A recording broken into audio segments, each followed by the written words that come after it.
তোমরা যারা higher secondary দিয়ে বসে আছো রেজাল্টের অপেক্ষায়, তাদের জীবনে এখন সীমাহীন অবসর। কিন্তু জীবনে অবসর বলে কি সত্যিই কিছু আছে? জীবনের এই 18টা বছর পার হয়ে এখনই তো তোমাদের নিজেদের আকাশে উড়ান মেলার পালা।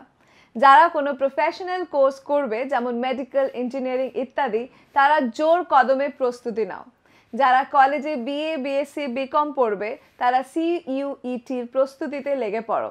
এছাড়া যারা নৃত্য, গীত, অঙ্কন, ভিডিওগ্রাফি, ফটোগ্রাফি ইত্যাদি নিয়ে জীবনে এগোতে চাও, তারাও পুরো মনোযোগ লাগাও নিজেদের ইচ্ছেকে পূর্ণ করতে। অবসর যাপনটা হয়ে উঠুক আগামী জীবনের অনেক কিছুর ইস্পিত, বস্তুকে পাওয়ার জোরদার সংগ্রাম। কোনো অবস্থাতেই হাল ছেড়ো না, এগিয়ে যাও। নতুন লড়াইয়ের জন্য তৈরি যুদ্ধক্ষেত্র। তৈরি করে নাও নিজেকেও। আর এরকম আরও ভিডিও পাওয়ার জন্য আমাদের চ্যানেল ম্যাট্রিকুলা বাংলাকে অবশ্যই সাবস্ক্রাইব করে দিও এবং লাইক বাটনে একটা প্রেস করে দিও। আজ তাহলে আসি, টাটা।